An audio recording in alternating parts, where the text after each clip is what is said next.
Bonjour à toutes et à tous. Je vais donc reprendre le séminaire sur cette question que j'avais commencé à traiter, des fonctions de l'analogie. Donc je vous rappelle que nous avions traité 3 de ces fonctions, un peu rapidement, la dernière fois. Donc la fonction de catégorisation ou fonction catégorisatrice qui se situe à plusieurs niveaux et qui consiste en fait à se fonder sur des similarités pour placer des éléments linguistiques dans une seule et même catégorie. J'avais pris des exemples soit de catégories de sens, de catégories de forme, et puis de catégories qui associent forme et sens, donc à toutes sortes de niveaux, hein, les signes, les unités lexicales, les phrases, les textes. J'avais remarqué que l'apprentissage de la grammaire est au fond un apprentissage de la catégorisation des fonctions et des natures de mots. Ensuite, je vous ai parlé de la fonction de régularisation, qui est en fait ce que traditionnellement on retient dans la définition linguistique de l'analogie. Quand on parle d'analogie dans des manuels de linguistique, on n'en parle pas souvent, mais quand on en parle, et comme je vous l'avais dit, il y a quelques pages sur l'analogie chez Saussure, bien sûr, on en parle dans ce sens-là, dans le sens de la régularisation. Il y a eu un temps dans l'histoire de la linguistique où la régularisation analogique était vue comme détruisant l'esprit d'une langue, puisque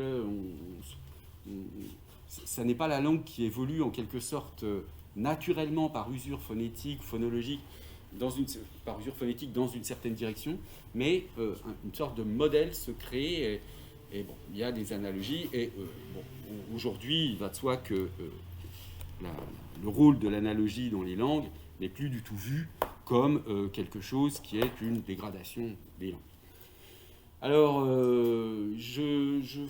j'avais noté que cette perspective au sujet de la régularisation que je mentionne ici, surtout pour la morphologie, mais au fond, c'est quand même le domaine central de cette fonction de régularisation, ça correspond à une branche de la morphologie, une école théorique, une orientation théorique de la morphologie qu'on appelle la morphologie naturelle, et qui étudie en fait les degrés de transparence des formations morphologiques.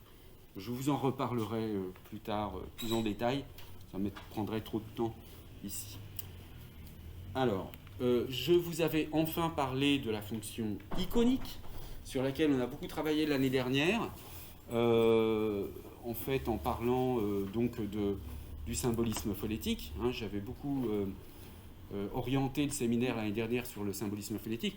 On va en reparler, puisqu'on va parler de l'onomatopée et des idéophones, mais je vais plutôt cette année me concentrer sur la fonction figurative de l'analogie. En tout cas, cette séance, je vais la consacrer à cette question, et donc à la question de l'image, du rapport entre image et langage. Et donc, cette question du rapport entre l'image et langage, on peut l'envisager dans la perspective de l'analogie comme étant une des fonctions de l'analogie qu'on va appeler figurative. Figurative au sens de imageante, si vous voulez, la fonction imageante de l'analogie. Alors, il reste à clarifier ce que ça signifie. Le lien, quel est le lien d'abord entre image et analogie? Spontanément, vous diriez quoi? Maintenant, vous savez un petit peu de quoi il est question quand on parle d'analogie. Pourquoi est-ce qu'on peut établir un lien entre image et analogie? Qu'est-ce qui vous viendrait à l'esprit, a priori, comme ça, indépendamment de ce qui est écrit sur cette diapositive, mais... On utilise l'analogie pour créer une image. Oui, mais... C'est peut-être l'analogie.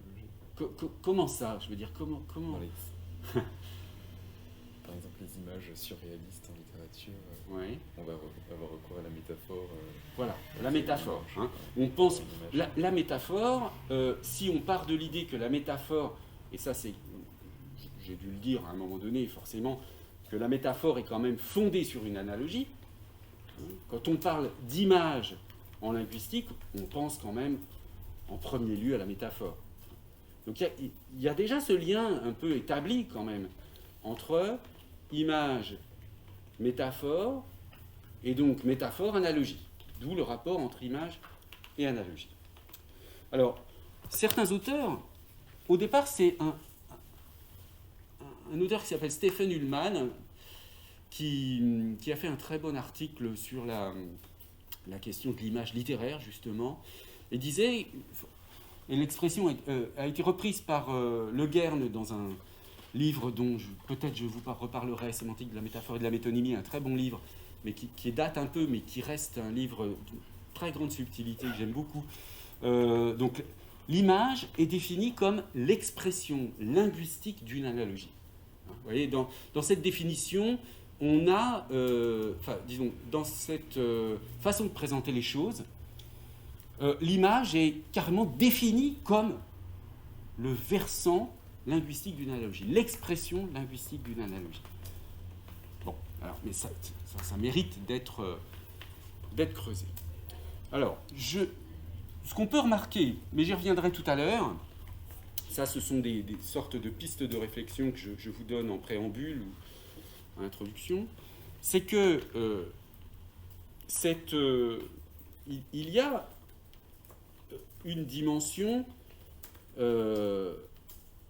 d'image dans la figure, au sens où dans les figures au sens figuré. Hein. Quand on parle d'un sens figuré, on pense à la notion de figure, et là on pense à la notion d'image, par exemple. Hein. Mais en quel sens a-t-on une image, précisément ? Qu'est-ce que c'est que l'image exactement ? Et on verra, au fond, que quand les gens qui travaillent sur les figures évitent la notion d'image, plutôt. Hein, essaient de s'en débarrasser parce que ça les gêne. En tout cas, les linguistes. Hein. Les linguistes, ils sont très mal à l'aise avec la notion d'image, en général, parce que ce n'est pas un concept vraiment linguistique. Et on va plutôt se concentrer donc, sur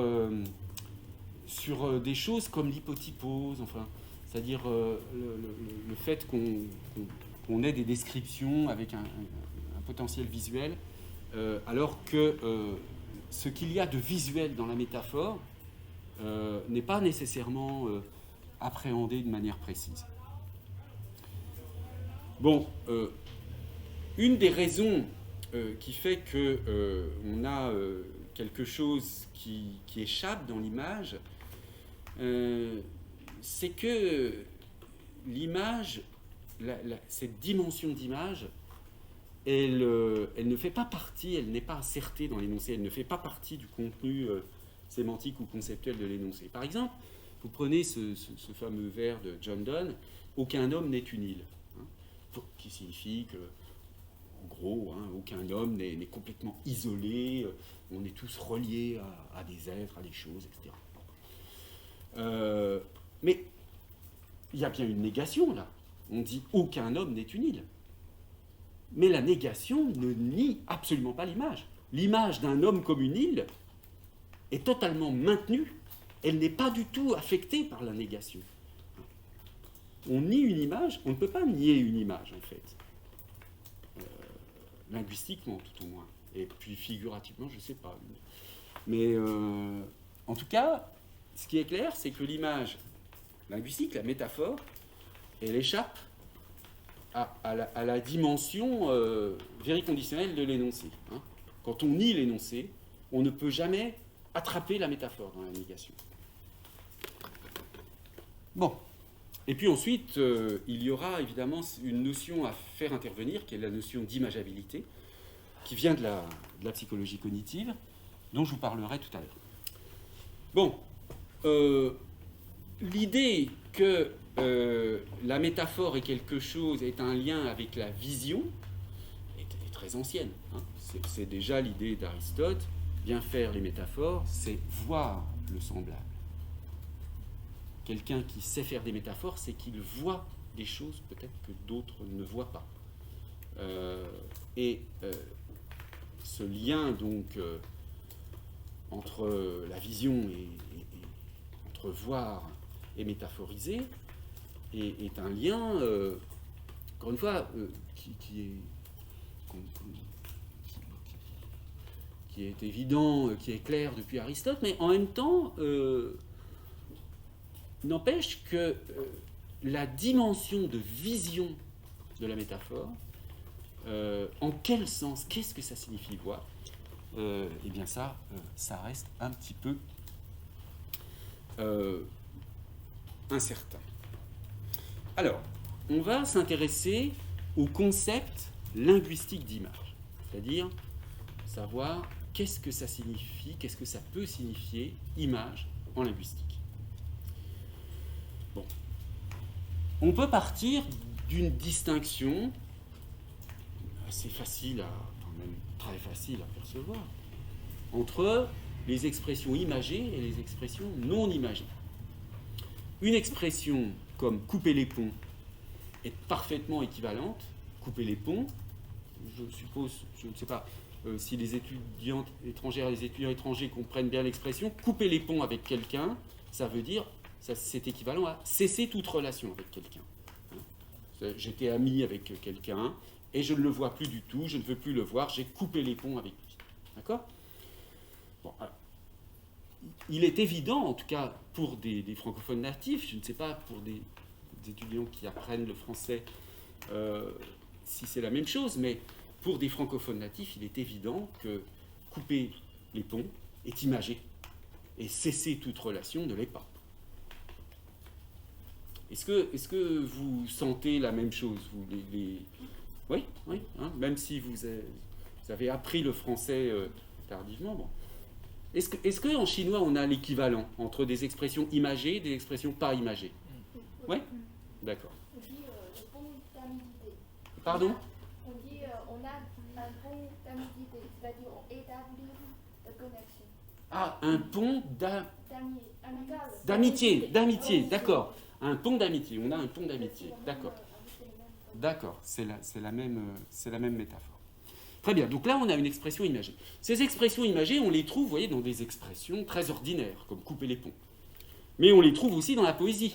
Hein, alors, je prends un exemple là, très spectaculaire et très connu d'un poème de Baudelaire, Spleen, avec cette image pour représenter l'espérance. Hein.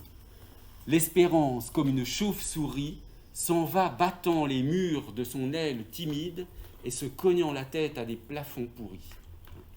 Enfin, c'est une subordonnée relative, en fait. Quand la terre est changée en un cachot humide, où l'espérance, comme une chauve-souris, s'en va battant les murs de son aile timide et se cognant la tête à des plafonds pourris.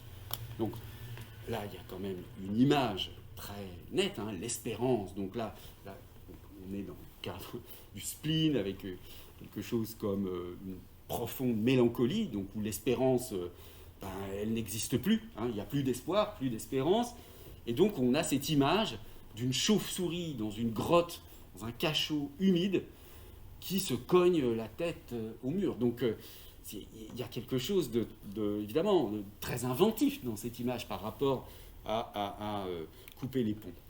Mais il reste que cette notion d'expression imagée, elle est pertinente aussi bien pour des expressions très courantes, donc comme couper les ponts, couper les cheveux en quatre, hein, par exemple, qui signifie... alors, je vous vois réagir. Couper les cheveux en quatre, et qu'est-ce que ça signifie en français ? C'est une expression qui signifie compliquer excessivement un problème. On pourrait dire comme ça...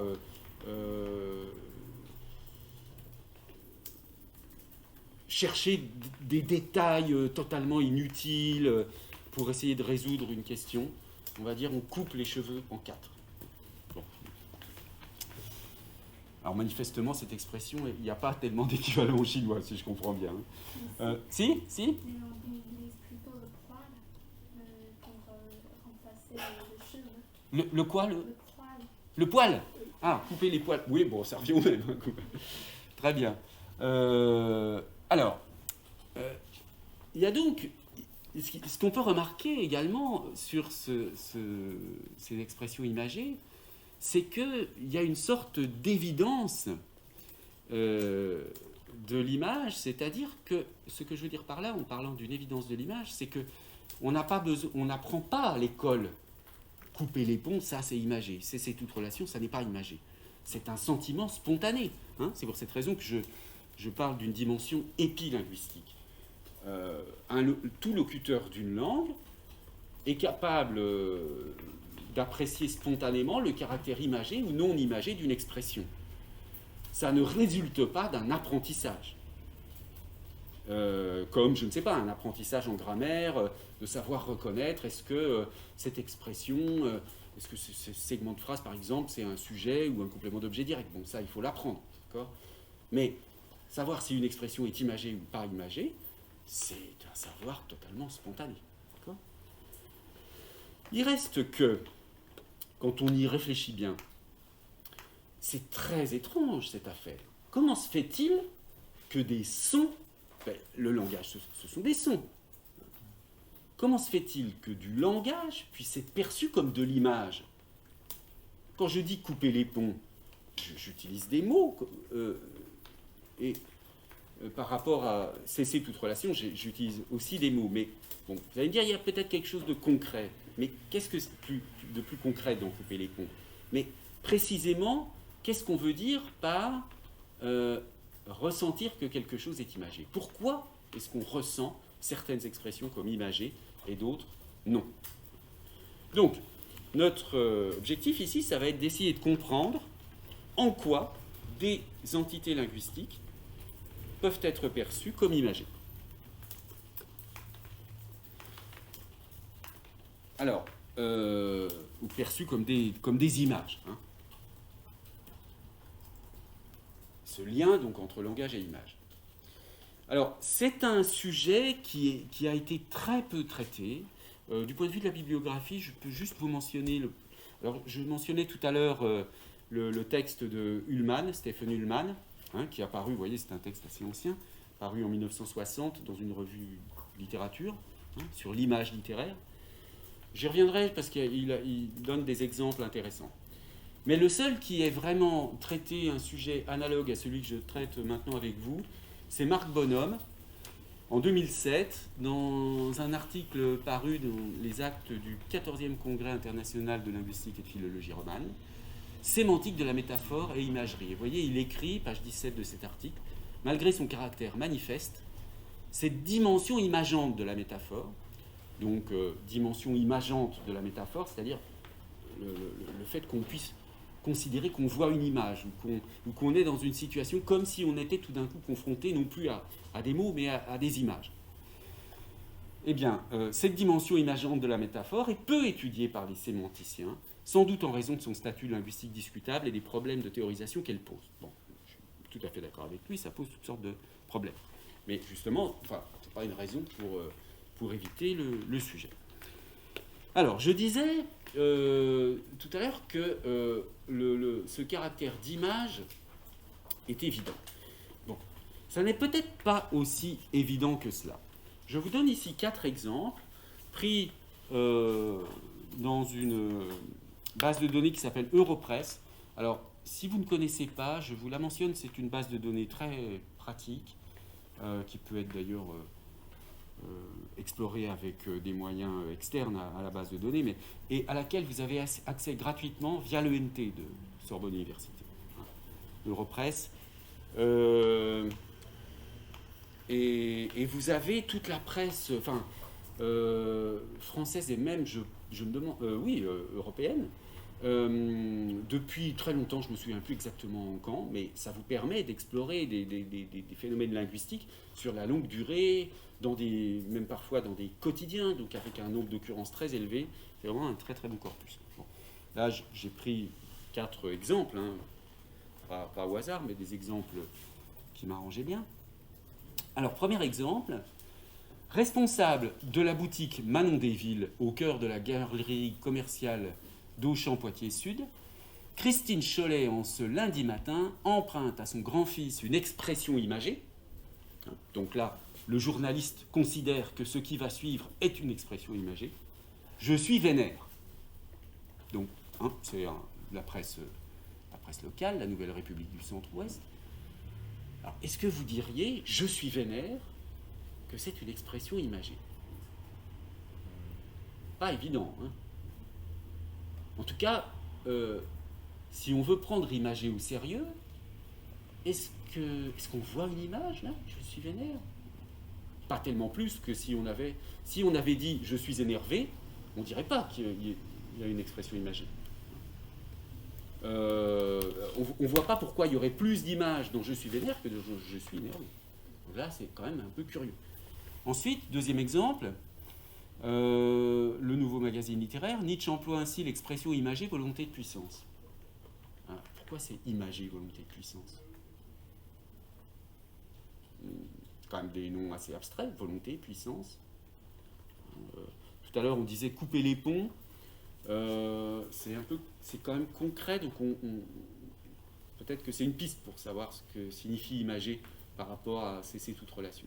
Mais volonté de puissance, pourquoi ce serait imagé? Bon. Troisième exemple, il ne voit pas que les ingénieurs du chaos, selon son expression imagée, sont justement les élites occidentales, le fameux camp du bien qui ont favorisé l'immigration massive et le libre-échange mondialisé. Laissons tomber le contenu de la phrase. Les ingénieurs du chaos, est-ce que c'est une expression imagée? C'est douteux. Et enfin, la puissance de la robe est-elle plus mythique que réelle? Qui n'a jamais entendu la métaphore du gouvernement des juges? Bien sûr, cette expression imagée circule sporadiquement, au Canada comme dans plusieurs sociétés démocratiques. Le gouvernement des juges. Peut-être, pourquoi pas une métaphore, et encore, mais pourquoi imager? Ça n'est pas évident. Donc, il y a quand même, quand on commence à regarder un peu de près cette question des expressions imagées, on tombe quand même sur toutes sortes de situations dans lesquelles on ne sait pas trop décider. On n'a pas vraiment de critères. C'est très clair avec couper les ponts, cesser toute relation, mais il y a beaucoup de situations, manifestement, où ça n'est pas très clair. Imagé, pas imagé. Bon. Alors, comment on fait pour clarifier ça? Pour savoir ce qui est imagé, ce qui n'est pas imagé. Ça, vous avez beau regarder dans n'importe quel livre de linguistique, manuel, dictionnaire, tout ce que vous voulez, vous ne trouverez nulle part des critères qui vous disent voici pourquoi telle expression peut être considérée comme imagée et telle autre pas imagée. On ne trouve pas ça. Alors il y a deux méthodes pour essayer de comprendre cette notion d'image verbale. Il y a une méthode qui part d'un point de vue épilinguistique et une méthode qui part d'un point de vue plutôt métalinguistique. Tout à l'heure, je défendais cette idée que l'image est l'impression d'image dans la sphère linguistique est une intuition spontanée des sujets parlants. Cette intuition, on pourrait s'en servir, c'est la première méthode, en explorant chaque fois que des gens, des locuteurs d'une langue, disent que telle expression est imagée, on va recueillir toutes sortes d'expressions qu'ils caractérisent comme imagées, et on va essayer d'analyser les points communs entre ces expressions pour caractériser ce que ça signifie imagé. D'accord ? Ça, c'est une première méthode. Et puis, une deuxième méthode, cette méthode-là, si vous voulez, elle est un peu bottom-up, quoi. C'est-à-dire qu'on part de ce qui est attesté, et on va essayer de remonter vers la théorie en observant des exemples. Et puis, il y a l'autre direction, top-down plutôt, c'est-à-dire qu'on part d'une analyse linguistique pour définir l'image théoriquement. On va dire l'image se caractérise par telle chose, et ensuite on va pouvoir appliquer ça à différents cas et dire ça c'est une image, oui, ça c'en est pas. D'accord ? Donc les deux démarches. On va examiner les deux l'une après l'autre. Donc d'abord l'image verbale dans une perspective épilinguistique, et puis ensuite l'image verbale dans une perspective métalinguistique, ce qui va nous amener à réfléchir à la question de l'image en général, hein, en utilisant toutes sortes d'informations qui viennent de l'approche philosophique de l'image, de l'approche cognitive de l'image, de l'approche anthropologique de l'image. Hein. Qu'est-ce que c'est qu'une image pour un être humain? Et puis ensuite on applique, on va essayer de dégager des caractéristiques de l'image en général. Qu'est-ce que c'est qu'une image en général? Pour ensuite appliquer ces caractéristiques de l'image en général à l'image linguistique. Alors, pour la première perspective, donc, j'ai fait une petite requête sur Frantext à partir du mot « imager », hein, pour repérer des occurrences ou des auteurs, puisque donc Frantext, vous le savez, c'est une base de données de textes littéraires, des auteurs caractérisent des expressions comme imagées. Alors, on trouve, quand on cherche imagé au singulier, au pluriel, au masculin, au féminin, au total 198 occurrences. Mais toutes les occurrences ne sont pas utiles, en fait. Hein. Les occurrences ne seront utiles pour notre interrogation seulement si on a en même temps, alors déjà, seulement si imagé s'applique bien à du langage, hein, mais aussi si imagé, quand ça s'applique à du langage, eh bien, si dans le contexte, on a des exemples qui montrent de quoi on parle, de quelle expression on parle exactement. Donc, on élimine à la fois les cas où imagé s'applique à un référent non verbal. Bon, vous verrez, je vais vous montrer quelques exemples. Et les cas où imagé s'applique à un référent verbal, mais sans exemple. Alors, premier cas, où imagé s'applique à un référent non verbal. Alors, par exemple, dans ces deux premiers exemples, imagé renvoie à simplement quelque chose de visuel. Hein. Alors, exemple de Anatole France, mais la chambre d'un vieil homme n'a pas besoin d'être coquette, il suffit qu'elle soit propre. Et Thérèse y pourvoit. Celle-ci est, de plus, assez imagée pour plaire à mon esprit, rester un peu enfantin et musard. Il y a au mur et sur les meubles des choses qui d'ordinaire me parlent et m'égayent. Donc il y a des images sur les murs, c'est pour ça que la chambre est imagée. Ça ne nous intéresse pas du tout, ça ne parle pas du langage. Un exemple du même genre, Jeanne, assise sur la pierre du foyer, a posé à côté d'elle les robes qui enchantent, entièrement blanches, avec des bordures imagées. Là, ce sont les bordures de la robe qui sont imagées, ça n'est pas du tout quelque chose de linguistique. Bien. On élimine aussi les cas où imagé renvoie non pas à quelque chose de concret, mais à une image mentale. Par exemple, elle recommençait à battre la campagne dans la griserie imagée de l'opium. Hein, la griserie imagée de l'opium, ce sont des images mentales, donc là, on ne parle pas directement de langage. Exemple du même genre, un moment auparavant, comme il fumait sa pipe, seul au fond du couloir, il avait ressenti, en voyant la lune courir dans les nuées sur la Camargue, une de ces peurs sans cause, une de ces peurs d'enfant, qui bouleversait son âme imagée et légère. Son âme imagée et légère, imagée qualifie âme. Donc ici, on est encore une fois dans une situation qui ne concerne pas le langage. Alors maintenant, on a des cas où imagé dans ce corpus renvoie bien à un référent verbal, mais ça n'est pas utilisable non plus, parce que ou bien le référent est générique, ou bien il est spécifique, mais il n'y a pas d'exemple. Alors, donc, exemple 9. Pourquoi donc ne donnes-tu pas plus cours à ton talent pittoresque? Tu es plus pittoresque et dramatique que sentimental. Retiens cela. Ne crois pas que la plume ait les mêmes instincts que le cœur. Ce n'est pas dans le vers de sentiment que tu réussis, mais dans le vers violent ou imagé.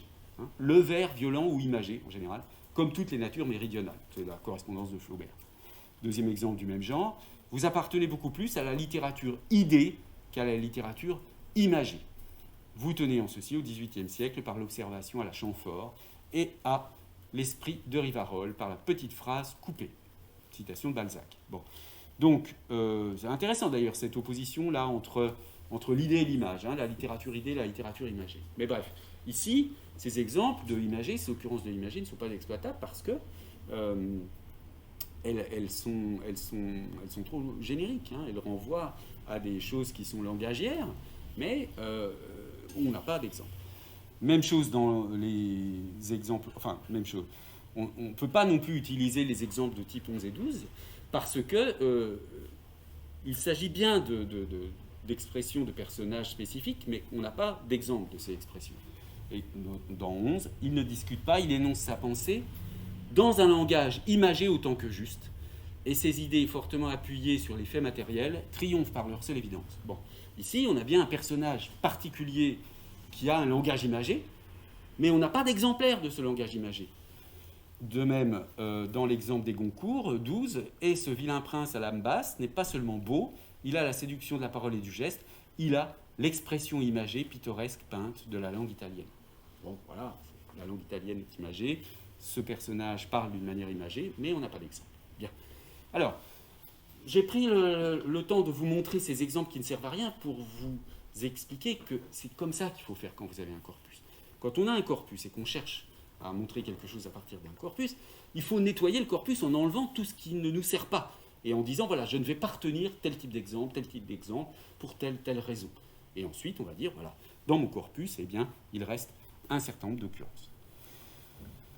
Donc, au total, il reste que 46 occurrences, finalement, quand on a enlevé tout ce qu'on ne peut pas utiliser.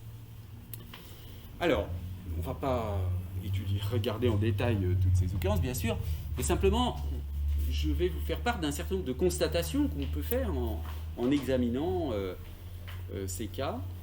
Et la première constatation est la suivante, c'est que, en fait, très majoritairement, quand il est question de langage imagé, en fait, on vise un patois, un argot, une parlure de personnage. Hein. Donc, une façon de parler une langue qui sont conçues comme imagées. Alors, vous voyez, là, je vous donne d'abord des exemples où la notion de patois, d'argot, etc. est directement mentionnée.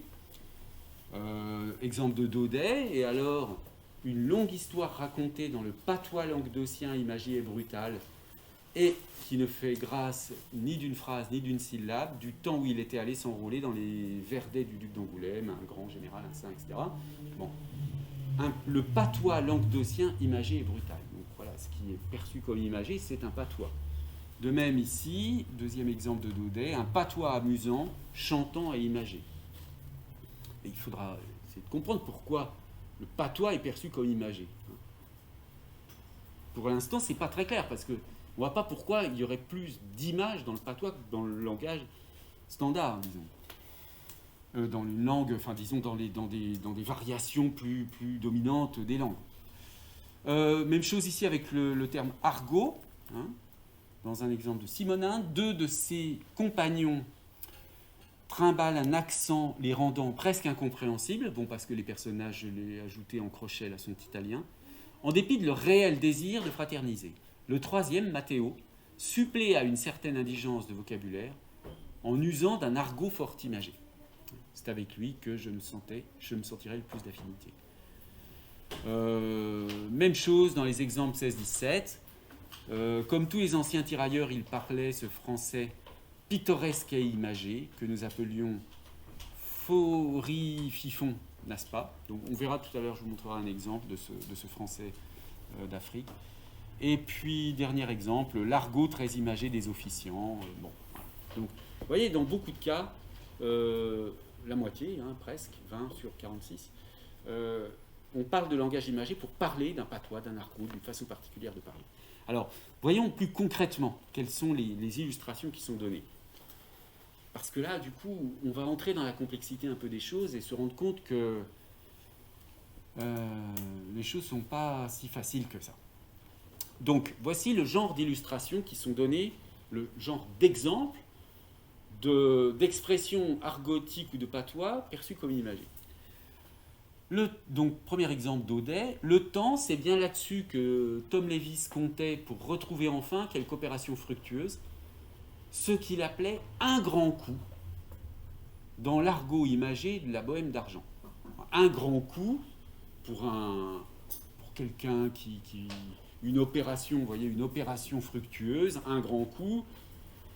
Tout le monde comprend. Je suppose, hein, c'est un, comment on pourrait appeler ça, une opération particulièrement, avec une certaine envergure, qui rapporte beaucoup d'argent, etc. Un grand coup. Alors évidemment, dans un contexte où là, il s'agit d'un contexte où on est dans l'illégalité, hein, avec des voleurs ou je ne sais quoi exactement. Mais on pourrait dire un grand coup aussi pour des choses plutôt parfaitement légales. On pourrait dire qu'une entreprise a réussi un grand coup en rachetant d'autres entreprises. Enfin bref. Premier exemple, un grand coup. Bon, d'accord, imagé.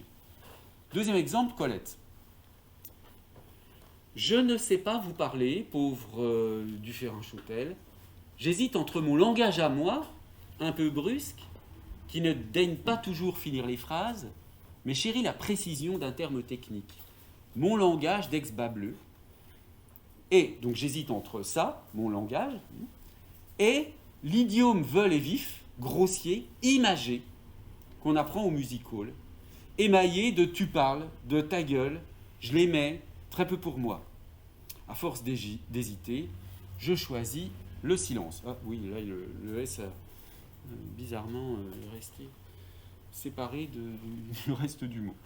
Bon, un autre exemple totalement différent de langage perçu comme imagé.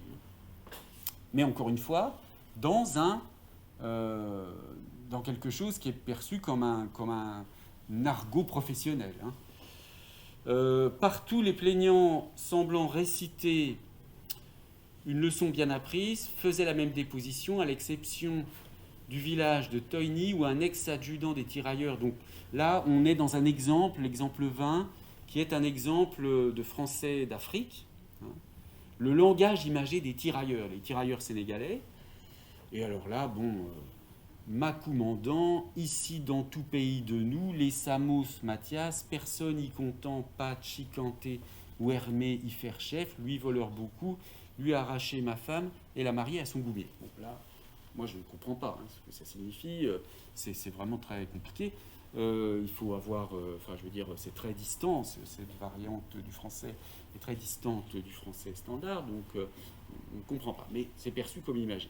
Bien. Une autre série d'exemples, le peuple de l'écume, pour des gitanes qui se désignent elles-mêmes comme ça. L'expression l'influence du sang,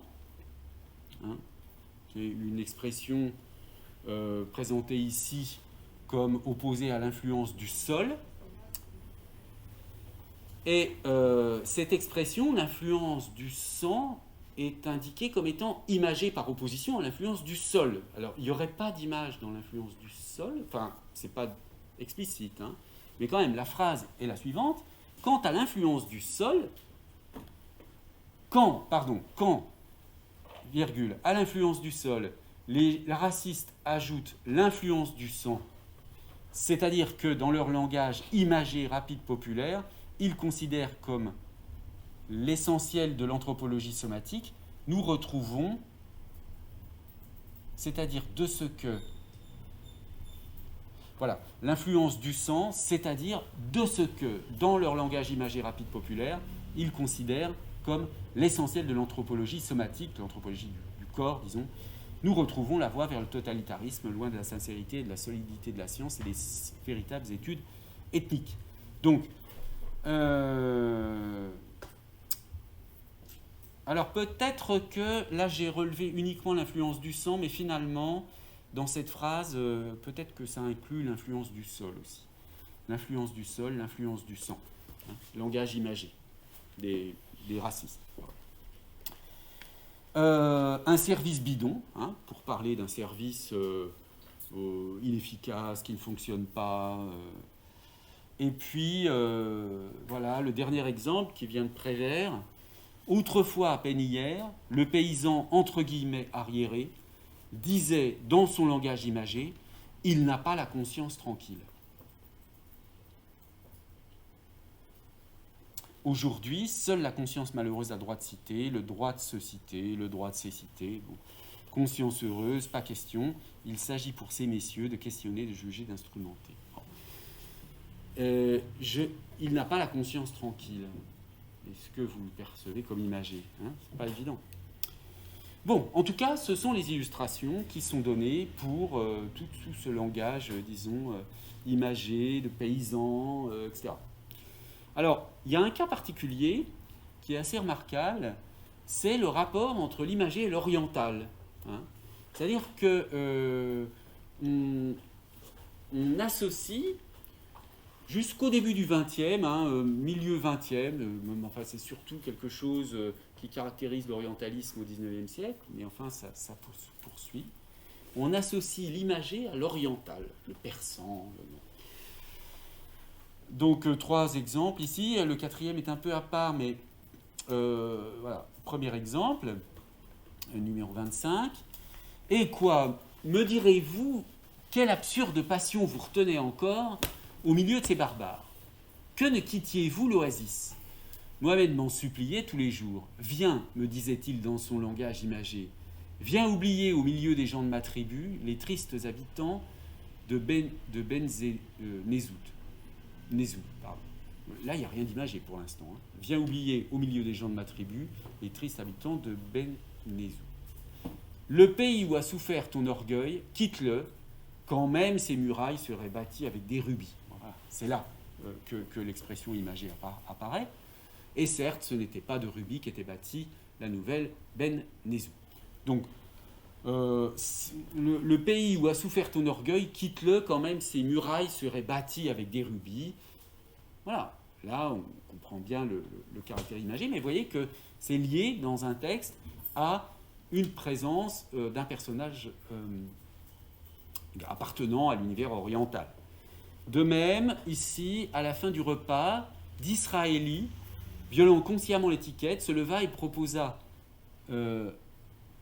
la santé de l'impératrice des Indes en un petit discours aussi imagé qu'un poème persan.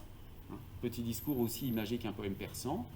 Donc là, on n'a pas d'exemple cette fois-ci, mais je l'ai retenu quand même ce cas parce qu'il documente cette association entre l'imagé et l'oriental. Exemple 27, à ce sujet, Fakhri Pacha, toujours imagé, me dit « L'Allemagne est avec l'Italie comme le lion avec sa lionne ». Alors là, bon, on est vraiment dans l'analogie à 4 termes, A état B, ce que c'est état D. Le lion n'a pas un harem, comme le coq. Il est monogame. Quand sa lionne meurt, il passe la première nuit à gémir et à hurler. La seconde, il commence à la lécher et puis il la mange. Bon, alors après, on revient en arrière et on voit que le rapport du lion avec la lionne est comme celui donc de l'Allemagne avec l'Italie. Donc, on est encore une fois dans une expression imagée avec un personnage donc oriental. Et alors, dernier exemple de ce type qui montre quand même quelque chose qui va être intéressant ensuite, c'est cet exemple de Daudet. Laga, Laga c'est un personnage, je me souviens plus précisément, mais c'est un dignitaire d'une certaine sorte. Laga se rendit seul au palais du gouvernement, vit le duc de Malakoff et s'assura de son dévouement à la France en quelques phrases pompeuses de ce style oriental qui passe pour imagé. Alors, vous voyez, ce qui est intéressant ici, c'est ce style oriental qui passe pour imagé. Il n'est pas imagé, il passe pour imagé. Donc, il y a de la part de Daudet la conscience qu'ici, on attribue la caractérisation imagée fautivement. Ça passe pour imagé, ça sous-entend que ça ne l'est pas vraiment.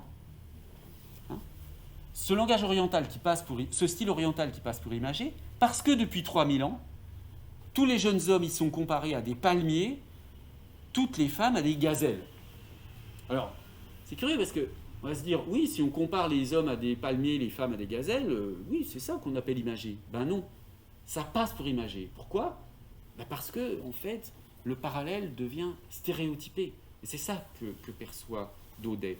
C'est que si l'association imagée est récurrente, qu'elle se répète tout le temps, ben on perd peut-être l'effet d'image. Hein. Et ça, on va le revoir en détail plus tard. On va retrouver cette idée que dans l'image, il doit y avoir quand même quelque chose qui nous surprend. Parce que si c'est trop régulier, ben, l'effet d'image, peut-être, se perd. Ou tout au moins n'a pas forcément la même qualité que dans d'autres cas. Alors, bon, quand on explore tout ce corpus, on se rend compte que ben, dans beaucoup de cas, il y a des expressions qu'aujourd'hui, on aurait, il me semble, beaucoup de mal à considérer comme imagées. Donc, dans celle que je vous ai montrée, un grand coup, moi, je ne vois pas ça comme tellement imagé. Tu parles ta gueule, pas du tout imagé. D'accord ? Là, ma commandant, etc., le langage, le français d'Afrique, c'est pareil, je ne vois pas du tout en quoi on pourrait parler de choses imagées. Hein, ou tout au moins dans un sens... Le peuple de l'écume, oui, là ça marche assez bien. L'influence du sang, c'est un peu... Oui, si, ça marche aussi. Un service bidon, c'est quand même... Est-ce que vous diriez, je sais pas, c'est une excuse bidon, est-ce que c'est imagé de dire ça? Et il n'a pas la conscience tranquille, alors là, à mon avis, on ne perçoit plus du tout l'effet d'image. Donc, si on veut faire les choses un peu sérieusement, il faudrait distinguer tous les cas. D'abord, les expressions qui procurent encore, ou tout au moins qui donnent l'impression de procurer encore aujourd'hui un effet d'image, celles qui ne peuvent plus ou qui ne semblent pas provoquer un effet d'image. Et comme on a vu qu'au début, en comparant l'expression couper les ponts et puis le poème de Baudelaire, on a vu qu'il y avait dans certains cas des expressions usuelles, idiomatiques qui provoquent des effets d'image, et puis dans d'autres cas des métaphores plus inventives. Là, on peut essayer d'examiner ces différents cas de figure. Donc rapidement, hein, je vous donne quelques petits exemples pour chacun de ces 4 cas. Donc là où j'ai un peu l'impression qu'on a clairement un effet d'image, mais toujours là en se fondant sur une espèce d'intuition. Hein,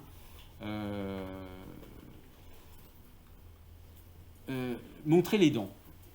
Hein, ça, c'est un peu comme montrer les dents pour dire qu'on est en colère. Alors, évidemment, dans le contexte, là, c'est un peu plus compliqué, parce que ce sont des orteils qui montrent les dents. Bon, alors, je vais lire quand même le passage pour que vous y compreniez quelque chose. Malgré tout, l'on murmure, non dans le camp des avancés, braves gens qui savent que j'ai usé cuir et peau à leur service, mais une cabale organisée par le maire a payé des orteils qui montrent les ongles, et qui vont même montrer les dents, dit en un langage imagé le secrétaire de la 2e compagnie qui m'avertit au rapport du matin. Donc en fait, toute cette histoire d'orteils qui montrent les ongles, c'est parce que c'est dans un contexte, je crois, militaire, où en fait les gens ont des chaussures complètement usées, hein, et il y a une cabale donc, sur ce personnage, enfin une protestation qui contre cette affaire de chaussures totalement usées. D'où cette espèce de glissement un peu bizarre que les orteils qui montrent les ongles, donc les orteils montrent les ongles parce que les chaussures sont trouées et on voit les ongles qui sortent des chaussures, les ongles des pieds qui sortent des chaussures, et qui vont même montrer les dents pour dire les gens, à force d'avoir des chaussures détruites, en mauvais état, ils vont protester. Donc là, il y a un effet de humoristique et supplémentaire. Mais si on retient uniquement l'expression « montrer les dents » pour dire être en colère, hein, il montre les dents, il va montrer les dents pour dire il est en colère, ou il va être en colère. Bon, on est vraiment dans le même genre de situation que couper les ponts. Hein. Là, on voit clairement une expression imagée. Quelque chose qui pousse comme du chien-dent. Hein, le chien-dent, ce sont des herbes qui poussent très vite.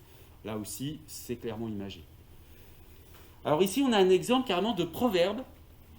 Alors les proverbes, certains sont imagés, d'autres ne le sont pas, mais ici, c'est un proverbe imagé. Hein. Il emploie pour qualifier son beau-frère cette expression suédoise peu élégante mais imagée. Bon, je ne la dis pas en suédois, hein, mot à mot. Il n'a pas de farine propre dans le sac, ce qui signifie qu'il n'est pas très net et même malhonnête. Hein. Donc là, on a clairement quelque chose d'imagé. Hein, il n'a pas de farine propre dans le sac. On fait l'analogie avec quelqu'un qui n'a pas de choses moralement propres à l'intérieur de lui. D'accord ? C'est ça l'analogie qui est faite. Et puis, aiguiller quelqu'un sur un chemin, bon, sur un chemin qui n'est pas forcément un chemin matériel, une route, hein, c'est un chemin, une direction de pensée, par exemple. Là ça marche très bien. Pour des expressions idiomatiques ou proverbiales. Maintenant, ça marche aussi pour certaines expressions inventives. Bon, par exemple, je passe sur le premier exemple qui est un peu lourd, mais qui est un exemple de linguiste assez amusant de Meillet. Mais bref, passons. Je retiens le deuxième. Un autre aphorisme plein de sens se lit dans le Talmud. Tout est dans les mains de Dieu, hors la crainte de Dieu. Tout est dans les mains de Dieu, hors la crainte de Dieu. La crainte de Dieu, formule biblique de la piété, avec l'amour de Dieu, qui en est non l'antithèse, mais le complément et le couronnement. C'est le grand ressort de la moralité, où, pour employer le langage imagé d'un auteur juif du Moyen-Âge, c'est le fil qui relie les perles du collier des vertus humaines. Hein ? Donc la crainte de Dieu, c'est le fil qui relie les perles du collier des vertus humaines. C'est-à-dire que si les hommes sont vertueux, c'est parce qu'ils ont peur de Dieu, et c'est ça qui fait le lien entre les vertus. Hein ? Donc là, on comprend très bien pourquoi ce serait imagé. Alors dans l'exemple 35, on comprend aussi l'image, on la comprend tellement bien qu'elle est un peu répugnante, cette image. Le gros Semberger, qui habitait derrière chez Félicie, faisait pitié. Des bajoux flottaient et s'affaissaient sur sa gorge. Il était dans sa peau, déjà là, il y a une comparaison quand même intéressante, il était dans sa peau comme dans un vêtement trop lâche et pendant. Donc, comme dans un vêtement trop lâche et pendant. Il caractérisait lui-même d'un mot imagé cet effondrement. On peut se laver avec la peau de son ventre, hein, disait-il. Bien, donc ça aussi, c'est très imagé. Et puis, dernier exemple, la presse moustique, qui est une presse, donc un nom imagé, pour désigner une presse qui attaque, qui est polémique. Et enfin, avoir la bouche collée pour dire quelqu'un qui parle très peu. Donc, tout ça, c'est très imagé, ça ne pose pas de problème. Et c'est plus ou moins inventif. Enfin, pour terminer sur ce point, des expressions idiomatiques qui ne produisent pas d'effet d'image. Bon. Premier exemple, tiré d'un romancier contemporain, Bouillet. Elle dit aussi que jamais elle ne voulut d'un troisième enfant, persuadée qu'il aurait été difforme ou mongolien. Et une fois, je l'entendis s'esclaffer, je suis une vraie lapine, exprimant par cette formule imagée, donc là on a la formule imagée, je suis une vraie lapine, le don qu'elle avait de tomber enceinte dès qu'elle faisait l'amour, et même parfois pendant ses règles. Elle ne sait plus combien de fois elle avorta. Une bonne quinzaine, avoue-t-elle sans gêne. Bon. Alors, pourquoi est-ce que on peut douter qu'il y a là un effet d'image ? Je suis une vraie lapine, pour dire je tombe très facilement enceinte, ne requiert pas de visualiser un lapin ou une lapine, hein, visualiser l'animal. Il suffit d'avoir cette connaissance que l'animal a cette propriété de se reproduire facilement pour la transposer. Mais à la limite, si vous savez ça d'un lapin et que vous n'avez jamais vu un lapin, est-ce qu'il y a une image, hein, c'est douteux. Là, une personne qui parle des fromages comme des aliments de sécurité, parce qu'ils contiennent des principes nutritifs. Aliments de sécurité. Est-ce que c'est imagé ? J'en doute fortement. Et puis, des exemples de métaphores inventives qui, à mon avis, ne produisent pas non plus d'effet d'image.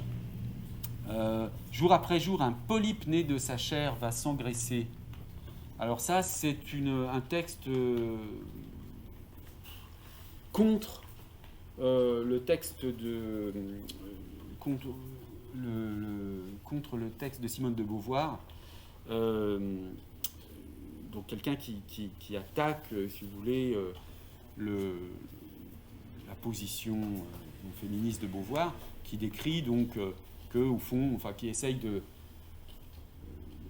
d'enlever, de décrire ce que c'est pour une femme d'être enceinte d'une façon qui ne soit pas du tout poétique, et bien au contraire. Donc, en une formule encore plus imagée, elle, donc c'est Simone de Beauvoir, décrit la femme enceinte comme un être dans lequel, jour après jour, un polype né de sa chair va s'engraisser. Elle est la proie de l'espèce. Bon. Donc Beauvoir, en faisant cette description, est-ce qu'elle produit une image? Un polype, vous pouvez voir une image si vous avez vu la tête d'un polype, si j'ose dire. Mais un polype, on n'a pas tellement de raison d'avoir une visualisation du polype, hein, donc on ne voit pas bien pourquoi il y aurait une image. Et puis dernier exemple, assez joli, tiré d'un texte de Haussmann. Malgré sa déception, il avait profité de sa présence au journal pour rédiger une petite annonce du cœur. Rémi cherche Fassol. Imagé et efficace à en croire la quantité de courriers reçus en réponse, aussi bien de filles que de garçons. Donc Rémi cherche Fassol, comme c'est comme annonce pour rechercher un compagnon, une compagne, etc. Bon, c'est vrai que c'est astucieux, c'est l'idée que Rémi Fassol, ça va ensemble, donc je cherche quelqu'un qui va avec moi. Hein. Rémi cherche Fassol pour que ça fasse Rémi Fassol, donc on aille bien ensemble. Hein. Voilà. Mais certes, c'est une trouvaille intéressante, mais est-ce que c'est imagé? Rémi cherche Fassol. Alors tout dépend bien sûr de ce qu'on va appeler par image. La conclusion de toute cette exploration, quelle est-elle? Eh bien, elle est tout simplement que quand on explore ce que des locuteurs, que sont là en l'occurrence des auteurs, hein, puisque c'est le corpus et le franc-texte, mais quand on regarde un corpus comme l'Europresse, on arrive un peu aux mêmes constatations. En fait, ce que spontanément les locuteurs considèrent comme imagé, ça coïncide en fait avec ce qu'on appelle le figuré. Le figuré. Figuré au sens tout simplement de Fontanier, c'est-à-dire une désignation indirecte. Donc, si toute expression figurée est perçue comme imagée, ça intègre aussi bien des expressions qui requièrent une visualisation, mais aussi d'autres qui ne se prêtent à aucune visualisation. C'est pour ça qu'on est embarrassé dans certains cas pour dire c'est imagé. Les derniers exemples que j'ai donnés là ne provoquent pas de visualisation. Donc on ne comprend pas pourquoi ce serait imagé. Hein. Et puis des formes expressives, inhabituelles ou remarquables, aussi bien que des formes communes, hein, donc des expressions inhabituelles ou remarquables, en particulier donc des argots, des patois, etc. Bon. Alors, le problème, c'est que... oui, d'ailleurs, Bonhomme, hein, dans l'article que j'ai cité tout à l'heure, dit quelque chose d'un peu équivalent, qu'il trouve chez Bruno, en 1954. Hein, l'image moderne absorbe la synecdoque, la métonymie et la métaphore. En fait, voilà, toutes les figures sont des images. Hein. On le voit d'ailleurs dans cet exemple que j'ajoute, qui est un exemple de Bourget. Vous voyez, un personnage qui dit... Alors, il y a deux exemples là, mais je retiens que le dernier. Un personnage, une femme, donc Renée, qui a cette expression « ils se disputaient comme deux d'Arnaja ». Ils se disputaient comme deux d'Arnaja. Bon. Mais le problème, c'est terme mystérieux qu'elle avait toujours refusé de traduire. Comment vous voulez avoir une expression imagée, au sens d'une vraie image, d'une perception d'une image, si vous ne savez même pas ce que signifie le mot « comme des Darnajas », c'est-à-dire comme quoi, on n'en sait rien, on ne sait pas ce que sont les Darnajas. Donc où elle est l'analogie, la métaphore, où est-ce qu'il y a une comparaison, où est-ce qu'il y a une visualisation? Là, on voit bien dans cet exemple que c'est juste le « comme », le fait qu'il y ait une simple comparaison, qui provoque l'effet d'image. Hein, parce que quand même, l'auteur, ici, Bourget, dit bien une tournure imagée. Il parle d'une tournure imagée, il la perçoit comme une image. Mais ça n'est qu'une figure. C'est juste un emploi, disons une construction, une figure du discours, comme dit Fontanier. Alors, reprenons donc sur la notion de figure. Donc, je m'arrête un instant pour vous faire remarquer que, donc je viens de dire là que le langage, dans une perspective épilinguistique, on se rend compte que l'imagé se confond avec le figuré. Mais alors, si l'imagé se confond avec le figuré, on n'a absolument pas la réponse à la question qu'on se posait au départ, c'est-à-dire de savoir, de résoudre cette espèce d'énigme du caractère imagé des mots, hein, puisque en fait, une simple figure, une simple désignation indirecte, correspond au fond à la notion d'image et d'imagerie. Alors, arrêtons-nous un instant pour examiner ce qu'on entend par figuré, figural, chez les linguistes en général, hein, ou chez les stylisticiens.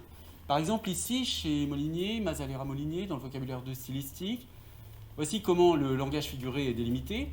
Il y a figure dans un segment de discours ou dans un discours tout entier considéré comme unité globale, lorsque l'effet de sens produit ne se réduit pas à celui qui est normalement engagé par le simple arrangement lexico-syntaxique de l'énoncé. Donc ça signifie que, en fait, il y a, c'est un peu ce que je disais tout à l'heure en parlant de désignation indirecte, il y a langage figuré dès que l'expression n'est pas littérale, en fait. L'expression ne peut pas être interprétée de manière littérale, c'est-à-dire d'une manière simplement compositionnelle. Donc ça permet de distinguer deux régimes sémantiques, le régime de la figuralité et le régime de la littéralité, qui est compositionnel. Alors, déjà, Fontanier remarquait qu'il y a quelque chose de bizarre même dans le terme même de figure. Le mot figure, vous voyez ce que disait Fontanier de la figure, le mot figure n'a dû d'abord se dire, à ce qu'il paraît, que des corps, même que de l'homme et des animaux considérés physiquement, la figure, hein, et quant aux limites de leur étendue. Et dans cette première acception, que signifie-t-il ? La figure de quelqu'un, c'est les contours, les traits, la forme extérieure d'un homme, d'un animal ou d'un objet. Hein, la figure de quelque chose. La forme, la figure. Le discours, qui ne s'adresse qu'à l'intelligence de l'âme, n'est pas, même considéré quant aux mots qui le transmettent à l'âme par les sens, un corps proprement dit. Donc en fait, ce qu'il va être amené à dire, c'est que le terme même de figure, de figurer, est lui-même un figuré, en fait. Il n'a donc pas de figure à proprement parler. Donc le discours n'a pas de figure à proprement parler, n'a pas de figure au sens de forme extérieure, comme à un homme, un animal, etc. Mais il y a pourtant, dans ces différentes manières de signifier et d'exprimer, quelque chose d'analogue, hein, on retrouve cette notion d'analogie, aux différences de forme et de traits qui se trouvent dans les vrais corps. C'est sans doute d'après cette analogie qu'on a dit par métaphore les figures du discours. Donc vous voyez que ce qui est amusant, c'est que la notion même de figure du discours est métaphorique. Mais cette métaphore ne saurait être regardée comme une vraie figure parce que nous n'avons pas dans la langue d'autres mots pour la même idée. Donc, parce que dans la théorie de Fontanier, il n'y a figure que si on a le choix entre deux expressions, hein, pour désigner la même chose, une expression littérale ou une expression figurée. Mais là, on n'a pas le choix puisqu'on est obligé de dire comme ça, les figures de discours. Donc pour Fontanier, ce n'est même pas une vraie figure. Bon. Au sens visuel, hein, c'est-à-dire que ce n'est pas une vraie figure au sens visuel, qui est le sens disons, originaire de la notion de figure. Alors pourquoi est-ce que cette idée de figuralité, de visualité, etc., est oubliée, est négligée ? On le voit bien dans cet extrait que j'emprunte à Irène Tamba, qui a écrit un livre tout à fait intéressant sur le sens figuré. mais qui dit la chose suivante. C'est dans son introduction, quand elle essaie de décrire quelle va être sa méthode et quels vont être les concepts qu'elle va utiliser. Alors, elle enlève d'abord, pour justifier en fait son point de vue, qui est de se centrer sur le concept de figure. Donc elle élimine trope, comparaison, métaphore, et puis elle s'intéresse à image. Elle écrit « Le mot d'image, à son tour, a été écarté, non sans une certaine hésitation.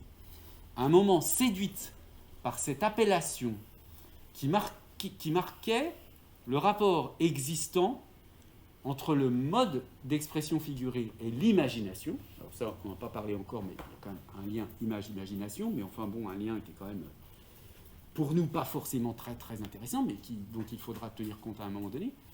Nous y avons pourtant renoncé, donc on renonce à l'image. Pourquoi ? De crainte que la priorité à une fonction psychique, donc elle vise l'imagination, ou alors le fait d'avoir mentalement des images, ne fausse notre appréhension des données linguistiques en organisant celles-ci suivant un ordre étranger à leur structure propre. Donc, ce qu'elle veut dire par là, c'est que si je prends l'image, je n'ai pas un concept linguistique. Donc je vais décrire l'image, je vais être obligé d'utiliser des concepts, mettons par exemple psychologiques, cognitifs, alors que je veux décrire quelque chose qui est linguistique. Et donc, à cette époque-là, dans les années 80, on est encore très marqué par une espèce de forme de structuralisme qui consiste à dire que il faut décrire le linguistique avec du linguistique. Et on ne peut pas utiliser, par exemple, la psychologie cognitive pour comprendre le langage. Bon, pour le dire très très rapidement. Et parfois, la question de cet aspect visuel des figures est posée, mais très vite oubliée, ou bien on se concentre, pour ce qui est de la vision, de la visualité, sur des figures spécifiques, notamment, donc je le disais tout à l'heure déjà, l'hypotypose ou l'ekphrasis. Donc par exemple, dans ce livre de Garde Tamine, pour une nouvelle théorie des figures, vous avez une partie intitulée « Les propriétés particulières de la figure », avec la visibilité, dans cette partie 3, chapitre 6, partie 2, 4, mettre sous les yeux. Mais en fait, dans ces chapitres-là, où on se dit, tiens, là, on va avoir quelqu'un qui va réfléchir sur le concept d'image, etc. Ben non, en fait, il est juste question de l'hypotypose et de l'ekphrasis dans ces situations-là. Alors, donc, on a l'impression que si cette notion de figuralité ou d'effet d'image, je dis figuralité ici, ou peut-être on pourrait dire, ouais, enfin, bon, peu importe, je désigne par le terme de figuralité ici l'effet d'image. Donc, pourquoi cet effet d'image n'est pas étudié comme tel ? Eh bien, c'est parce que soit on a l'impression que il y a une inadéquation entre le langage et le caractère visuel de l'image, ou alors parce qu'on se concentre sur l'approche strictement linguistique et qui exclut l'approche psychologique. Bon. Donc la question c'est, est-ce qu'une approche linguistique de l'image ou de la figure serait contrainte à ignorer cette dimension typiquement figurale ? Alors maintenant, donc, on va aborder la perspective métalinguistique. Donc on va s'interroger sur le concept d'image lui-même. Le concept d'image lui-même, à partir de l'apport de diverses autres disciplines, philosophie, sémiologie, anthropologie, psychologie cognitive, neurosciences. Bon, ben, bien sûr, ce sera un parcours très très rapide à chaque fois. J'ai mentionné quelques auteurs ici, Marie-Josée Mondzin, Claudine Tiercelin, Morisot. Je vais parler un peu de Mondzin, un peu de Tiercelin, un peu moins de Morisot. Morisot, je l'ai cité parce qu'il a publié chez Evrin un petit livre, c'est un philosophe, un petit livre sur l'image qui est une espèce de synthèse assez récente sur la question, qui est intéressante. Mais voilà, bon, mais c'est évidemment extrêmement limité. Je veux dire que ce serait, évidemment, c'est absolument impossible de prétendre connaître tout ce qui a été dit sur l'image de toutes ces disciplines pour pouvoir dire à la fin, voilà, ce que c'est qu'une image. Hein. Donc, c'est un parcours qui forcément passe par des raccourcis, mais qui quand même essaie de vraiment s'informer dans les disciplines extérieures à la linguistique. Et ça, pour revenir à la toute première séance du séminaire, c'est vraiment typiquement une perspective de linguistique théorique. C'est-à-dire que l'image, la question de l'image, pour comprendre en linguistique la question de l'image, si on l'appréhende du point de vue d'une linguistique théorique, on va relier des apports de la linguistique à des apports de la psychologie cognitive, de la philosophie, etc. etc.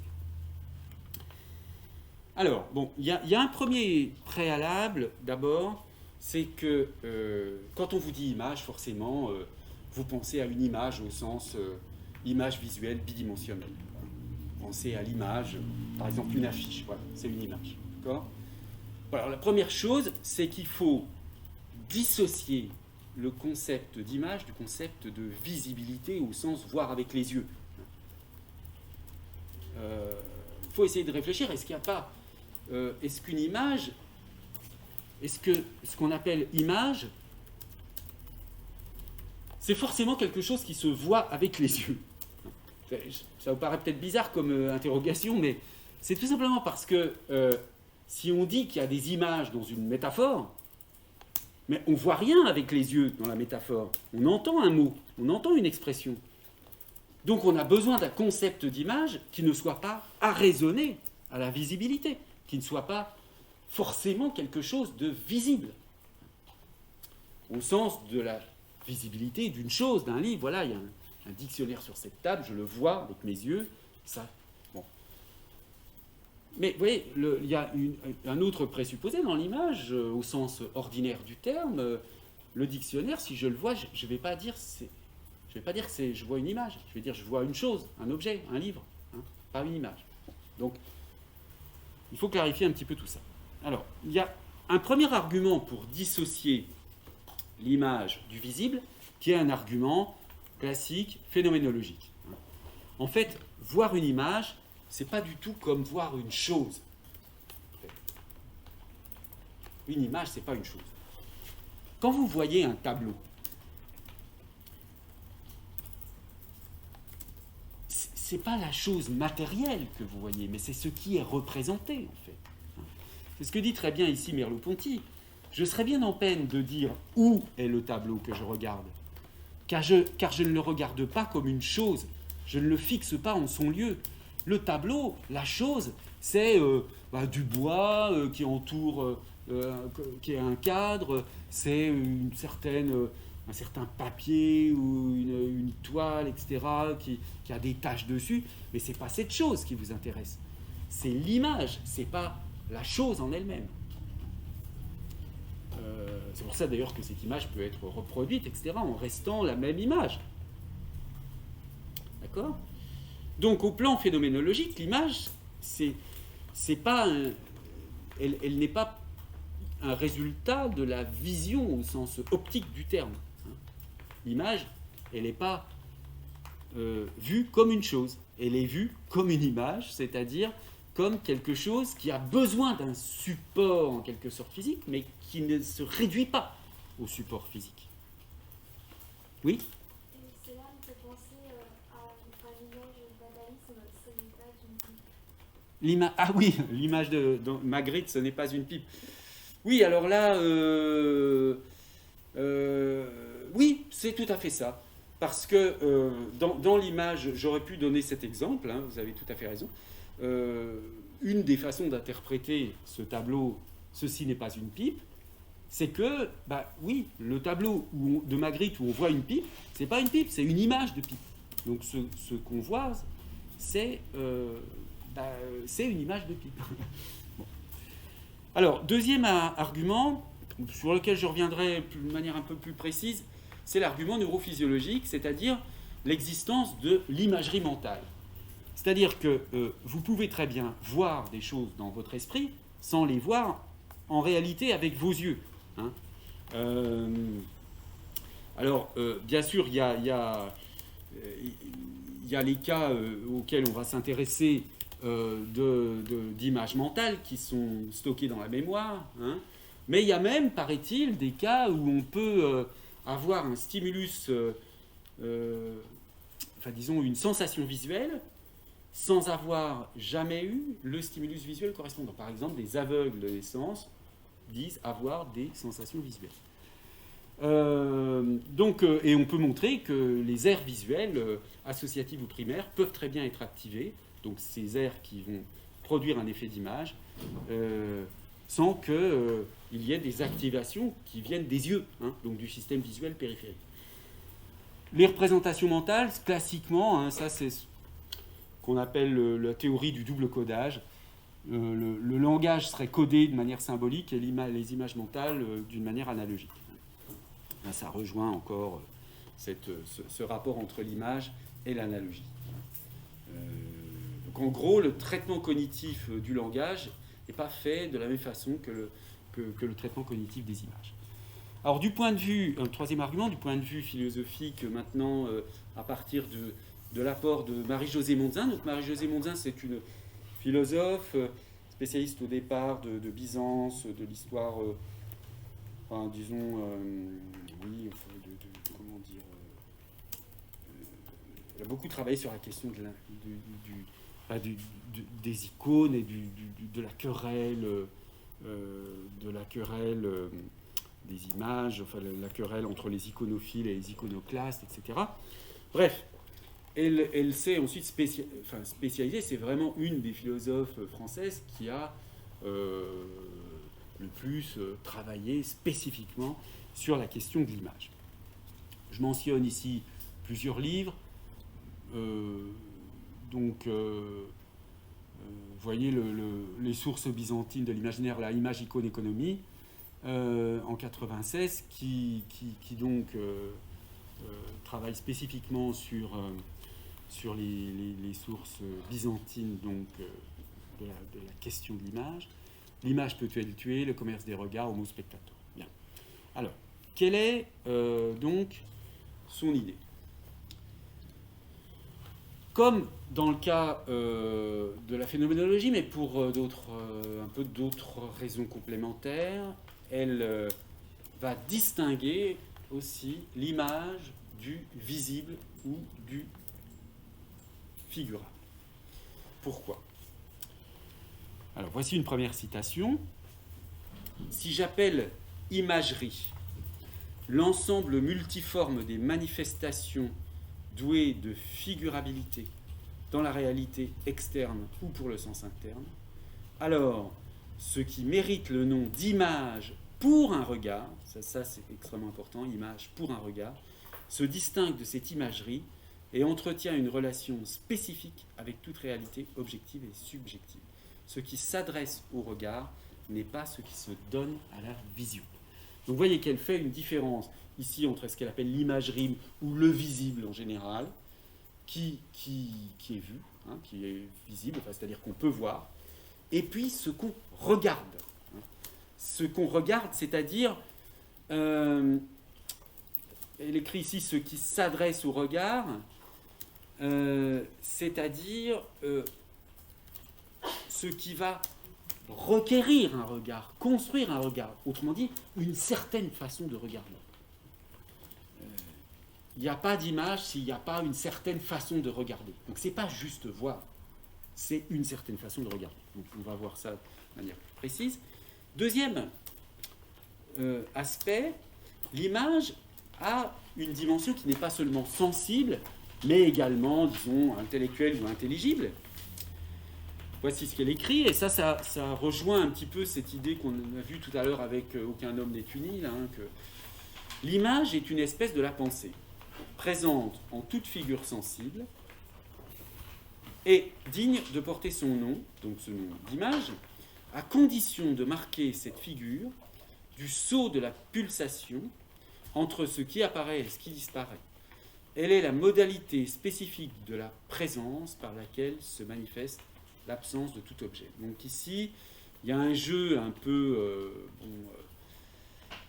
complexe, un peu dialectique sur la présence et l'absence. C'est-à-dire que l'image, elle à la fois, elle manifeste une présence de l'objet dans l'image, mais en fait, s'il y a l'image de l'objet, c'est parce qu'il n'y a pas l'objet. Donc il y a aussi l'absence de l'objet. Donc ça s'adresse, si vous voulez, voilà. Elle s'adresse à la pensée et pas seulement à la vision, encore une fois. Et puis il y a quelque chose d'une relation paradoxale dans l'image. Alors là, elle prend un exemple qui vient des travaux, enfin des textes des pères de l'Église. L'image, nous disent les pères, donc cette troisième citation, n'a rien à voir avec l'être, ni avec le non-être. Donc là, on voit très clairement le lien avec donc cet exemple de tout à l'heure, aucun homme n'est une île. On n'est pas dans quelque chose de logique, disons. L'image, nous disent les pères, n'a rien à voir avec l'être, ni avec le non-être. Elle est la modalité spécifique de la manifestation de l'être en tant qu'il n'est pas là. D'accord ? Donc on retrouve cette espèce de mélange entre la présence et l'absence. L'image met en relation le présent et l'absence. Plus encore, elle est ce qui nous met en présence de cette absence et qui la rend plus manifeste sous le signe de la relation. Ce que le grec exprime en disant que l'image nous fait voir ta pontaos parontas, c'est-à-dire les choses absentes comme présentes ou en tant qu'elles sont présentes, c'est-à-dire relativement. Bon, là, je n'ai pas mis d'autres citations, mais il y a un certain nombre Enfin, il y a toute une argumentation chez Marie-Josée Montzin qui est fondée à la fois sur une certaine théorie de l'incarnation, c'est-à-dire le fait que le christianisme ait inventé l'incarnation avec le Fils de Dieu, donc Jésus qui est l'image du Père, mais qui est une image qui n'est pas la même chose, mais qui est une image dans un certain sens, donc qui représente une sorte de présence de Dieu sur terre, mais pas complètement non plus. Vous voyez, cette espèce de... Parce que il n'est pas présent comme un être humain. Bon. Donc il y a aussi cette dialectique-là, et puis toute une réflexion également sur le fait qu'il y a comme une espèce que Dieu ne se donne jamais directement à la vision, qu'il oriente le regard, mais qu'on ne peut jamais le voir vraiment. Enfin bon, voilà, je résume. On ne peut pas aller trop loin, mais je vous donne ces exemples. Il faudrait évidemment, c'est un peu caricatural mon résumé, mais il faudra aller voir dans les textes. Mais simplement, si vous voulez, c'est pour documenter cette idée que l'image, pour essayer de vous déshabituer de cette idée que l'image serait forcément quelque chose qu'on voit avec les yeux. Donc l'image ne se confond pas avec le visible. Elle est de l'ordre de la pensée, elle est autant mentale que sensorielle.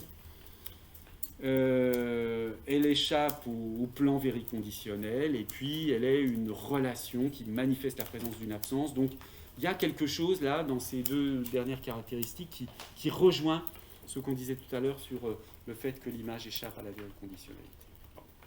Alors, tout ça vise à montrer qu'il y a une possibilité de penser l'image au-delà donc, du visuel, ce qui nous donne une orientation vers une possibilité d'appliquer le concept d'image au langage. Alors maintenant, voyons les choses d'une manière plus précise. En regardant, en observant différentes... en observant de manière plus précise les apports de différentes disciplines, on peut distinguer, mais là, c'est ouvert à discussion, parce que je donne ces 4 caractéristiques qui me semblent essentielles, mais il pourrait y en avoir d'autres, peut-être, mais enfin, ce sont les 4 traits qui me semblent fondamentaux pour l'image. Il y a d'abord cette dimension de sensorialité, deuxièmement, le caractère représentationnel de l'image, donc parce que la sensorialité, même si l'image ne se réduit pas à quelque chose de visible, elle a quelque chose qui suscite les sens quand même, au départ, même si elle ne se réduit pas à cela. Caractère représentationnel, une image représente quelque chose. La similarité, où là on va retrouver l'analogie, donc le fait qu'il y a quelque chose de l'ordre de la similarité qui caractérise l'image. Et puis un autre trait dont on n'a pas parlé pour l'instant, mais là aussi je vous donnerai quelques citations, cette fois-ci plus orientées, plus précises de Marie-Josée Monzin, au sujet de la notion d'efficience de l'image. Ce que je veux dire par là, par efficience, c'est le fait qu'une image nous affecte de manière plus directe cognitivement que des mots, par exemple. Alors prenons d'abord le premier critère, la sensorialité. Bon, une image est accessible au sens, ou bien elle l'a été si on parle d'image mentale et donc de mémorisation de choses qu'on a déjà vues. Alors ce premier critère signifie qu'une chose purement abstraite ne peut pas être une image. Par exemple, je sais pas, liberté, joie, tout ça, ça ne peut pas être des images directement. Bon, cela nous permet de rappeler également que l'image, c'est pas forcément que du visuel, c'est de la sensorialité, mais de la sensorialité qui peut être auditive. Il y a des images auditives, il y a des images visuelles, hein, bien sûr. Quand on parle d'image, la plupart du temps, on pense à l'image visuelle, mais il y a des images à partir de n'importe quelle modalité sensorielle, théoriquement. Hein. Bon, après, les images gustatives, tactiles, ça c'est déjà un peu plus compliqué, mais il y a au moins des images auditives. Ensuite, l'image n'est pas nécessairement bidimensionnelle, hein. Ça peut être un objet. Alors, je cite ici la façon dont certains anthropologues, dont Philippe Descola, qui est anthropologue, qui a la chaire d'anthropologie au Collège de France, présente l'image, la figuration, hein, ce qu'il appelle la figuration, mais ça revient à la notion d'image. Mais il utilise figuration justement pour que ça choque un peu moins peut-être. À la différence de l'art, donc voici cette citation. À la différence de l'art, hein, qui demeure lié à des contextes historiques spécifiques, la figuration est une opération universelle au moyen de laquelle un objet matériel quelconque est investi de façon ostensible d'une agence, donc ça c'est la traduction de agency, ça va être la notion d'efficience, mais bon, peu importe, on en parlera plus tard, une agence socialement définie suite à une action de façonnage, d'aménagement, de mise en situation ou d'ornementation. Donc, l'idée ici, la raison pour laquelle donc, je vous donne cette citation, c'est parce que d'abord, elle nous indique que la figuration peut être faite par un objet matériel quelconque, pas forcément un objet bidimensionnel comme une image, et comme une image au sens habituel du terme. Et puis, vous voyez, ce qui est intéressant aussi, c'est cette idée que c'est une opération universelle. C'est un universel anthropologique dans toutes les cultures, toutes les sociétés. Il y a des images, on a besoin d'images, ou de figuration, comme le dit Descola. Et ça, cette idée que c'est une opération universelle, on la trouve aussi chez Monzin dans Homo Spectator, la thèse de ce livre de 2008, c'est que l'image est constitutive du sujet humain. En fait, elle travaille sur la grotte de Lascaux et sur les premières images produites par l'homme. Et en gros, pour elle, l'homme devient homme à partir du moment où il est spectateur. C'est pour ça que ça s'appelle Homo Spectator, donc où il voit des images. Pourquoi ? Parce que l'image suscite la parole et il y a quelque chose de constitutif de l'être humain dans l'image, hein, disons du point de vue de Monzin. Donc ça rejoint, je trouve, cette idée qu'il y a un universel anthropologique de l'image. La question serait de savoir s'il y a un universel aussi, je pense que oui, hein, de l'image verbale. D'ailleurs, dans toutes les langues, à mon avis, il y a des expressions imagées. Ça, je m'avance peut-être un peu, mais justement, il n'y en a pas dans les langages techniques, mais dans les langues naturelles, je pense qu'il doit toujours y avoir la possibilité de fabriquer des images. Alors, maintenant, disons un mot des images mentales. Hein. Alors, les images mentales, bon, je vous redonne cette figure que j'ai déjà donnée tout à l'heure sous une autre forme, qui est donc cette fameuse théorie du double codage, hein, où on voit que donc il y a deux sortes de traitements cognitifs selon que l'input est une image ou des mots. Hein. Et donc, ce qui va nous intéresser là, c'est la situation dans laquelle on a une image comme input. Qu'est-ce qui se passe dans la mémorisation? Alors, l'image mentale, en fait, quand vous avez une image mentale, c'est-à-dire le souvenir de quelque chose que vous avez vu, hein, vous avez le souvenir. Donc, vous avez accès à une expérience visuelle sans le stimulus visuel, direct. Hein. C'est-à-dire, une image mentale, c'est, par exemple, ce soir, vous rentrez chez vous et vous vous représentez dans votre esprit la bibliothèque où il y a eu le séminaire. Là. D'accord ?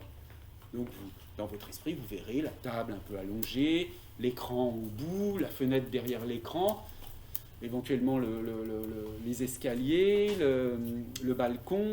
Bon, voilà. Hein, vous allez voir cela dans votre tête, pour le dire familièrement, mais vous n'aurez plus le stimulus visuel. C'est une mémorisation. Bon. Alors, voyons quelques caractérisations récentes dans des travaux de psychologie cognitive de l'image mentale. Hein. L'imagerie visuelle mentale est un ensemble de représentations qui nous donne accès à l'expérience de voir un stimulus en l'absence de l'input sensoriel. Donc, ça va nous être utile parce qu'on est bien quand on voit des images au sens linguistique, au sens des images verbales, on est bien en l'absence de tout stimulus input sensoriel. Bon. Dans ce cas, l'information en mémoire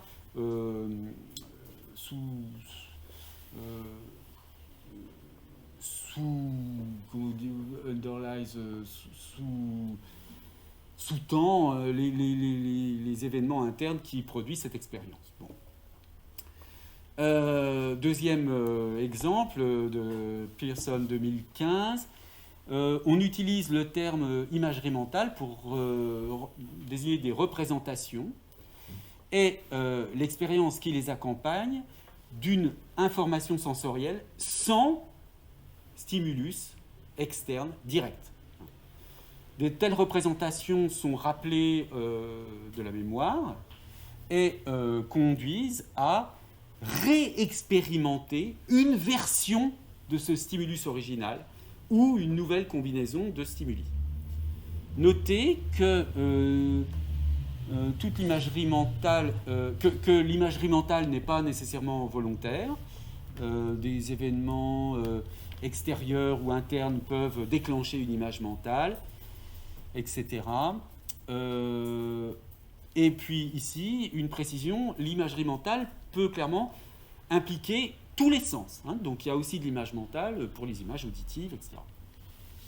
Bon, mais là, on parle d'image mentale, on peut parler d'image mentale visuelle. Quand on parle d'image mentale visuelle, la chose, c'est que le point intéressant, si vous voulez, c'est que, en fait,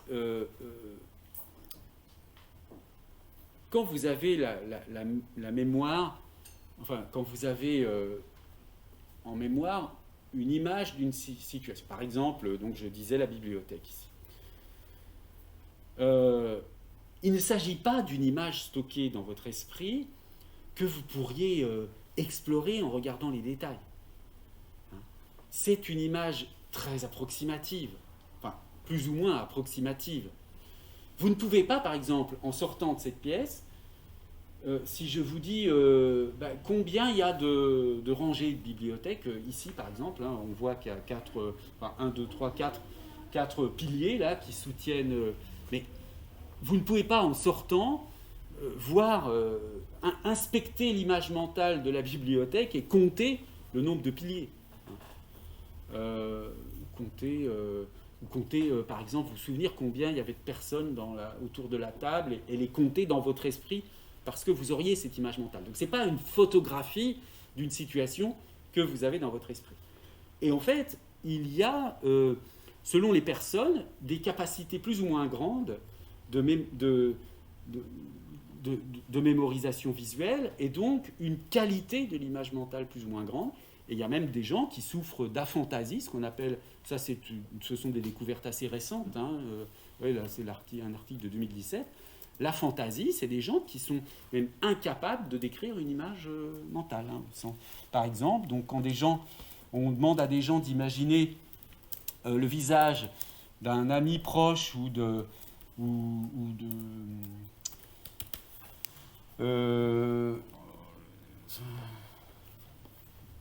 Et bon, lorsqu'on demande donc à des gens de se remémorer l'image du visage de personnes, pour certains, il y a une imagerie forte au point qu'ils voient presque la personne, tandis que d'autres ont une imagerie tellement pauvre qu'ils peuvent avoir très peu d'informations ou alors pas d'image visuelle du tout au sujet de la personne.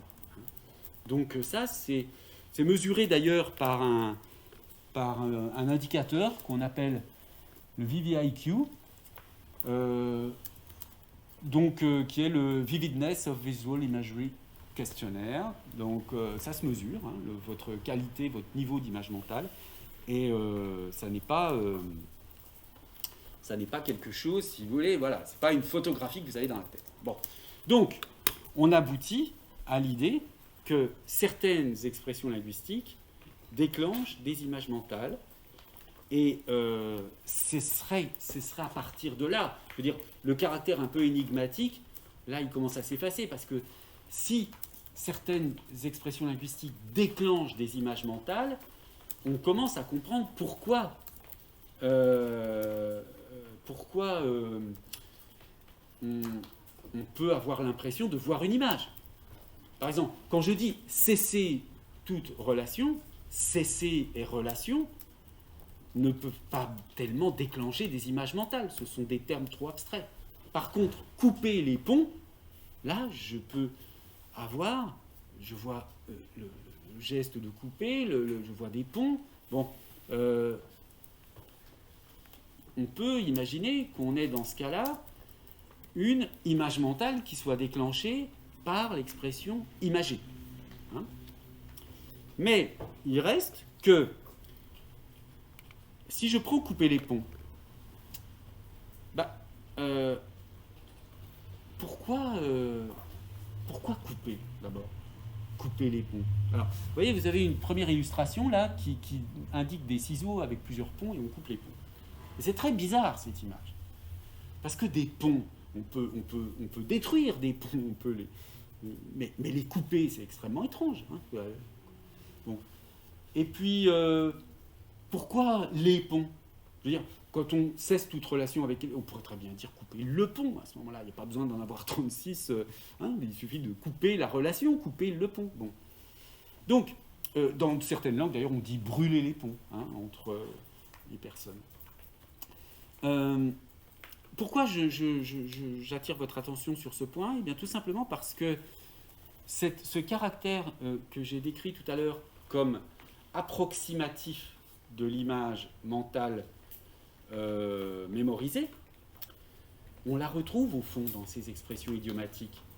Il y a un lien très approximatif entre l'expression « couper les ponts » et puis ce que les mots désignent eux-mêmes, c'est-à-dire, disons, l'expression dans son sens, pris dans un sens propre. Et on pourrait... Bon, c'est une suggestion, là, vraiment, pour laquelle je n'ai pas d'argument, c'est simplement une idée, si vous voulez, une hypothèse.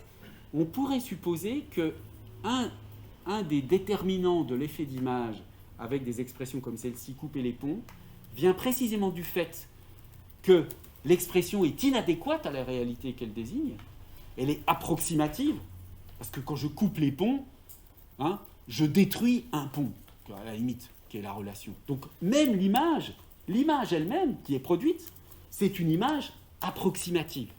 D'accord ? Ce que je veux dire par là, c'est que on aurait une image moins approximative si on disait détruire le pont, par exemple. J'ai détruit le pont. Mais c'est pas comme ça que l'image est enregistrée dans la langue. Les expressions idiomatiques, c'est couper les ponts, c'est pas détruire le pont. Couper les ponts, c'est beaucoup plus approximatif que détruire le pont. Mais quel est l'avantage ? Eh bien, l'avantage, c'est que ça nous rappelle, au fond, l'expérience de l'image mentale. L'expérience de l'image mentale qui est elle-même approximative. Je veux dire que je me souviens, comme je vous disais tout à l'heure, de la bibliothèque ou de quelqu'un d'une manière approximative. Je ne peux pas explorer. Il y a quelque chose qui est de l'ordre, hein, de l'approximatif, comment dire, le terme d'approximatif est peut-être pas très bon, mais de l'imprécis peut-être, du vague. Oui, du vague dans mon image mentale. Donc ce que je veux dire par là, c'est que couper les ponts dans son caractère impropre comme image, c'est une mauvaise image. Hein, c'est une image vague par rapport à ce que ça désigne. Eh bien, c'est comme si c'était une espèce de signal, je veux dire image vague. Donc ça me rappelle quelque chose comme une image verbale, comme une image mentale, comme une image mentale qui elle-même aussi est approximative. Bon, ça c'est un point un peu plus, disons, fragile hein, dans l'argumentation que je vous propose. C'est simplement une hypothèse à approfondir. Bon, alors écoutez, je vois qu'il est déjà 19h, donc on va arrêter. Je continuerai sur ce point. Donc oui, on ne se voit pas la semaine prochaine, puisque il y a la semaine de vacances.